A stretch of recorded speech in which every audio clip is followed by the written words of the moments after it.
Good morning.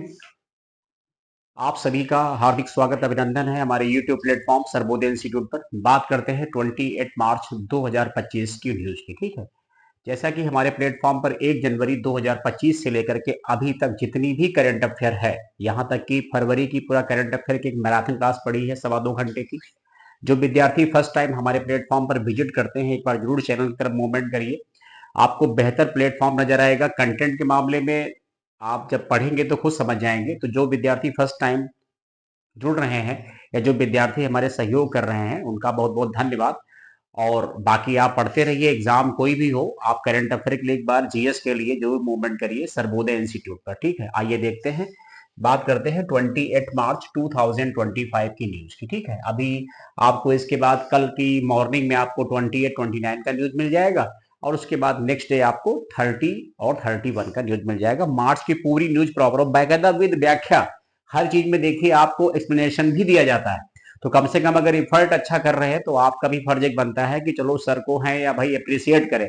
हर विद्यार्थी के जानने वाले कम से कम 10 15 15 बच्चे होते हैं। तो जिस भी संस्था, स्कूल, कॉलेज, जहां से भी आप जुड़े हुए हो, अगर थोड़ा सा उनको भी जोड़ दोगे तो बहुत बढ़िया रहेगा। ये अच्छा काम है।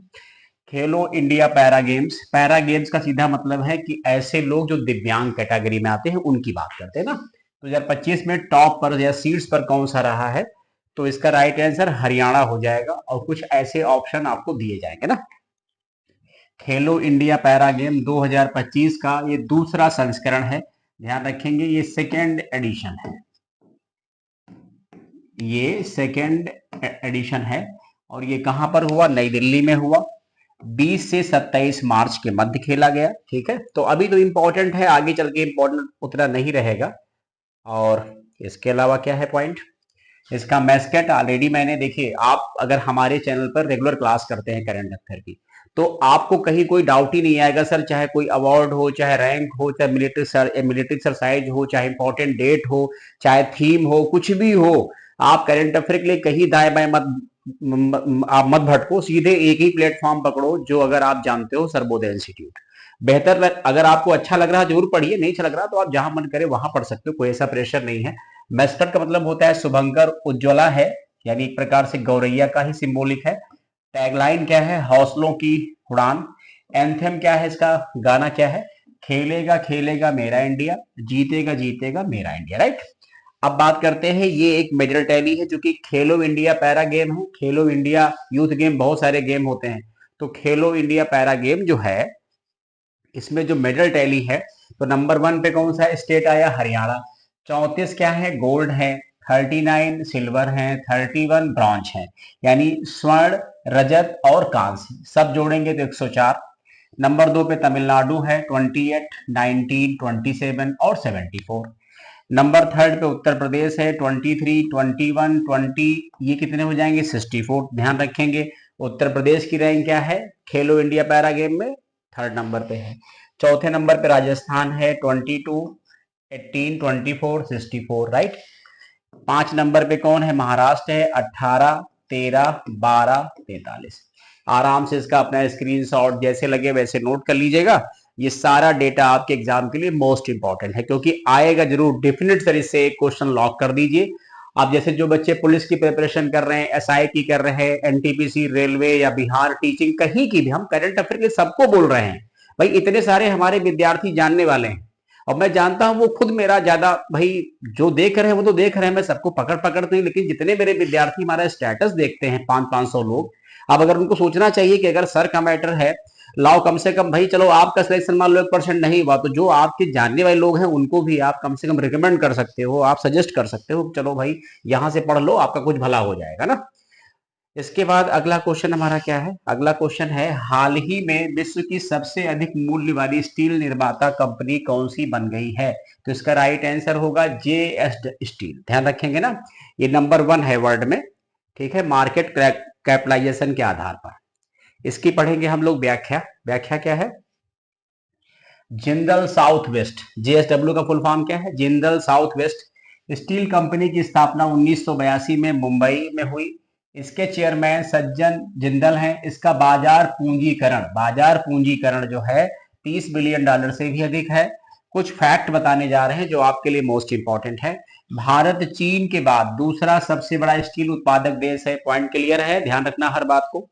भारत का पहला स्टील प्लांट जमशेदपुर झारखंड 1907 में जमशेद जी टाटा के द्वारा स्थापित किया गया, जिसका नाम है TISCO, Tata iron and steel company. ध्यान रखेंगे कब की बात है, 1907 की बात है।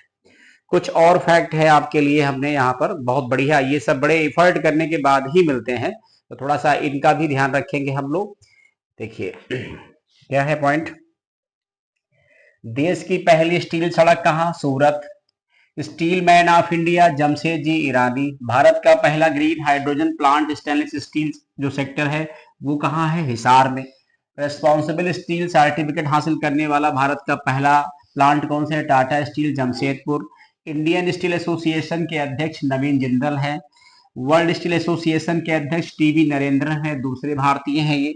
वर्ल्ड स्टील एसोसिएशन की स्थापना 1967 में हुई। इसका मुख्यालय बेल्जियम की कैपिटल है ब्रुसेल्स। क्या कैपिटल है बेल्जियम की, ब्रुसेल्स, BRU, ब्रुसेल्स यानी बेल्जियम की कैपिटल है ना। तो ध्यान रखेंगे यही इसका मुख्यालय है किसका, वर्ल्ड स्टील एसोसिएशन का। चलो अगला क्वेश्चन देखो क्या है। रंगमंच का मतलब होता है थिएटर, जैसे आप कह सकते हो सिनेमा वगैरह, या कुछ प्रेजेंट वगैरह देखा होगा, कुछ लोकमंच कार्यक्रम जैसे भी होते रहते हैं आपके सामने दिखते हैं।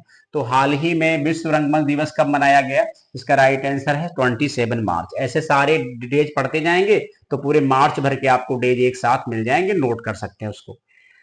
अगला क्वेश्चन क्या है, अगला क्वेश्चन है भारत सरकार के अनुसार पिछले 10 वर्षों में सर्वाधिक वन भूमि को विकास और गैर वन उपयोग के लिए किस राज्य में डाइवर्ट किया गया है, तो इसका राइट आंसर हो जाएगा मध्य प्रदेश ना, मध्य प्रदेश का मामला है। और यहां पर देखेंगे क्या पॉइंट है, ठीक है। तो यहां पर पॉइंट है, पर्यावरण मंत्री भूपेंद्र यादव ने बताया कि पिछले 10 वर्षों में 2014 से 2024 तक 1734 वर्ग किलोमीटर वन भूमि को विकास और गैर वन उपयोग में बदल दिया गया है। ये एक मुहिम है। और ध्यान रखेंगे पर्यावरण मंत्री कौन है, भूपेंद्र यादव जी ना, तो ये भी ध्यान रखेंगे आप ना, मध्य प्रदेश का मामला है। सबसे ज्यादा टाइगर आपको कहाँ मिलेंगे, मध्य प्रदेश में मिलेंगे। सबसे ज्यादा गिद्धों संख्या भी आपको कहाँ मिलेगी, मध्य प्रदेश में मिलेगी। अगला क्वेश्चन क्या है हमारा, अगला क्वेश्चन है हाल ही में चर्चा में रहा देश का पहला त्रिभुवन सहकारी विश्वविद्यालय कहाँ शुरू होगा, इसका राइट आंसर गुजरात है, ठीक है, ध्यान रखेंगे। अब इसकी थोड़ी सी व्याख्या देख लो तो समझ में आ जाएगा। इसका नाम अमूल कंपनी के संस्थापक त्रिभुवन भाई पटेल के नाम पर रखा गया है। अमूल की वैसे जो है 1970 में गुजरात में है, आनंद में, ठीक है। फैक्ट क्या है, भारत का पहला वन विश्वविद्यालय तेलंगाना, ध्यान रखेंगे। भारत के बाहर पहला योग विश्वविद्यालय कहाँ खोला गया, अमेरिका में खोला गया है। कुछ और भी फैक्ट हैं उनको पढ़ लेंगे। पूर्वी भारत का पहला दिव्यांग विश्वविद्यालय रांची झारखंड। जनजातीय विश्वविद्यालय नासिक महाराष्ट्र। भारत की पहली AI यूनिवर्सिटी महाराष्ट्र। ऐसे क्वेश्चन मोस्ट इंपॉर्टेंट होते हैं किसी भी एग्जाम के लिए, ध्यान रखना सारे विद्यार्थी लोग। इसलिए कहा कि प्लीज आप लोग एक दूसरे का शेयर कर दोगे, सपोर्ट कर दोगे ना, तो भी पुलिस का एग्जाम है, कांस्टेबल का एग्जाम है, तो उसमें उन सबका फायदा। भाई देखिए बहुत सारे बच्चे हमने देखा है कि लखनऊ आते, दूर दराज से पढ़ने आते हैं, कोई उनका सपोर्ट करना नहीं होता है, सही प्लेट। अच्छा होता क्या है, जब भीड़ सब दिखती तो सारे बच्चे वही दिखते हैं। आप कहीं पर आप खड़े हो जाओ, 10 लोग वहीं खड़े, 10 लोग और वहीं खड़े होने का प्रयास करेंगे। तो ऐसा कभी मत करिए, भीड़ के पीछे ना भागिए, कोशिश करिए कि जहां सही जगह हो वहां प्रयास करिए ना। तो ये भीड़ में कभी कभी गलतियां भी मिल सकती है आपको।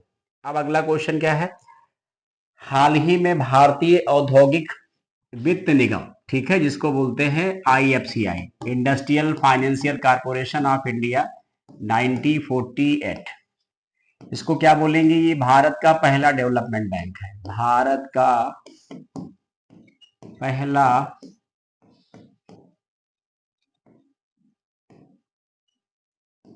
डेवलपमेंट बैंक है, ये ध्यान रखेंगे। IFCI के MD या CEO, MD मतलब मैनेजिंग डायरेक्टर, CEO मतलब चीफ एग्जीक्यूटिव ऑफिसर, किसे नियुक्त किया गया है, इसका आंसर है राहुल भावे, ठीक है। चलिए अगला क्वेश्चन है, हाल ही में उत्तर प्रदेश में किस शहर में डॉल्फिन सफारी बनाने की घोषणा की है, ये है आपके सामने क्वेश्चन, और इसका राइट आंसर है बनारस।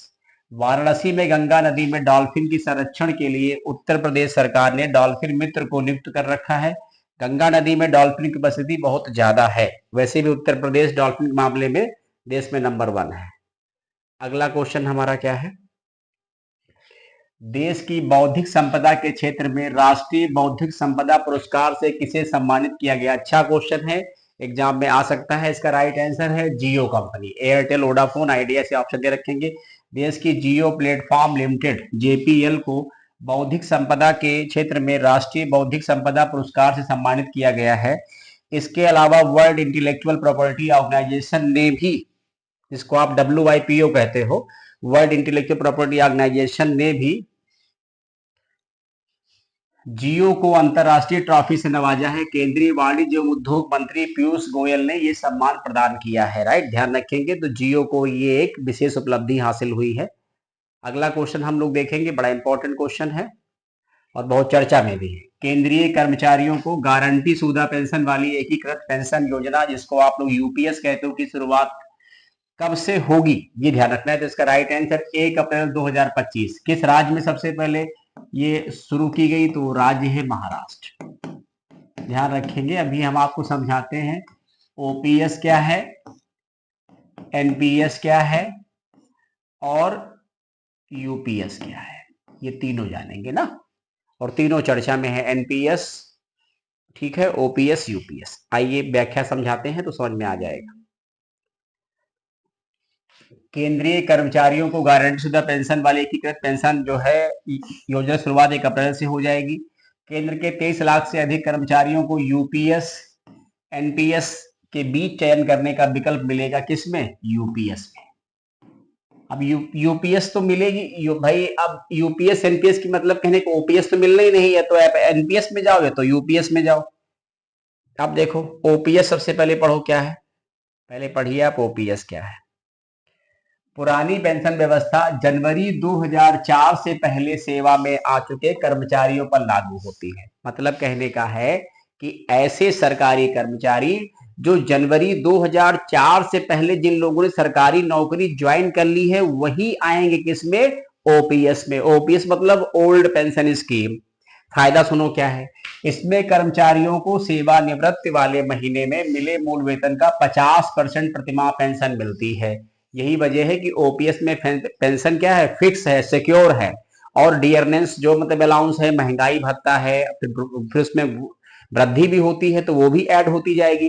तो मतलब अगर आप 80,000 सैलरी पा रहे हो तो आपका जो लास्ट सैलरी होगा उसका आपको 40,000 रुपए पर मंथ पेंशन मिलेगी और घटेगी नहीं, बढ़ेगी। तो ओपीएस क्या है, फिक्स इतना मिलेगा तो मिलेगा।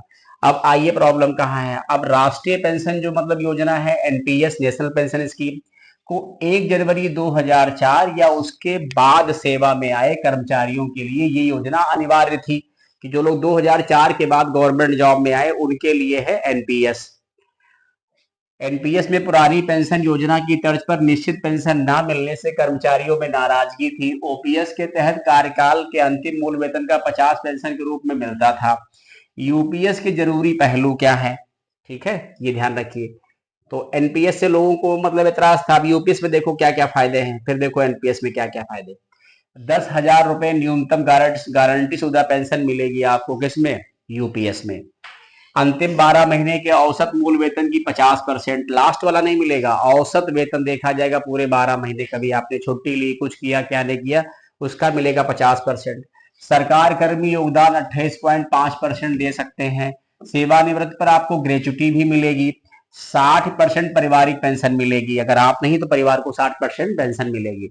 एनपीएस की खास बातें ये थोड़ी उसकी अपेक्षा कमजोर है।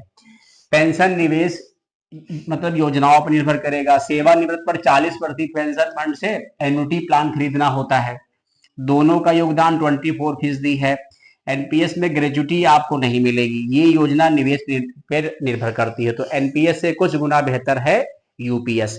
ओपीएस तो अब भूल ही जाओ आप, ना सरकार कभी ओपीएस को लाने वाली है। भारत सरकार खुद ही कह रही है कि पेंशन देने की वजह से बहुत बड़ा बोझ पड़ रहा है भारत सरकार के ऊपर। क्योंकि भाई मान लो किसी घर में दो लोग पेंशन पे हैं, तो मालूम चला पत्नी पा रही 50,000, पति पा रहा मतलब 50,000। ये बात सर कुछ हकीकत भी जिसको इग्नोर नहीं कर सकते कि हम इसको, आप सभी लोग पढ़ी, टॉपिक को पढ़िए, अन्यथा मत लीजिए। अब जिसके घर में दो पेंशन पे हैं उसके बच्चे फिर पढ़ने नहीं चाह रहे हैं, वो सोच रहे हैं कि महीने में हमको 1 लाख तो मिल ही रहा है, तो जब 1 लाख हमको महीने मिल रहा है तो हम फिर पढ़ के क्या करेंगे भाई? बहुतों के आप देखिए माता पिता के मजे हैं, बच्चे मजे कर रहे हैं, तो पेंशन कुछ हद तक फायदेमंद भी है, बहुत हद तक नुकसान भी पहुंचाती है, क्योंकि फिर बच्चे उसमें क्या होते हैं, फिर सीधे सीधे वो काम चोरी पा जाते हैं। अच्छा, अगला पॉइंट क्या है? तो मतलब कहने का ये है कि ये जो हमने आपको पढ़ा रखा है ये पेंशन के बारे में है, एनपीएस ओपीएस यूपीएस क्या है। अब आप लोग कमेंट जरूर करिएगा, एक बार जरूर लाइक और शेयर करिए, अगर अच्छा लगता है सेशन जरूर कमेंट करके बताइए कि सर ये सेशन कैसा लगा, और अगर कोई फर्स्ट टाइम आता है जरूर एक बार चैनल से जुड़े और सब्सक्राइब करें, विजिट करें, ठीक है। थैंक यू सो मच, और इसके बाद आपको आगे की न्यूज भी कल मॉर्निंग में मिल जाएगी। जुड़ते रहिए, पढ़ते रहिए। Thank you so much.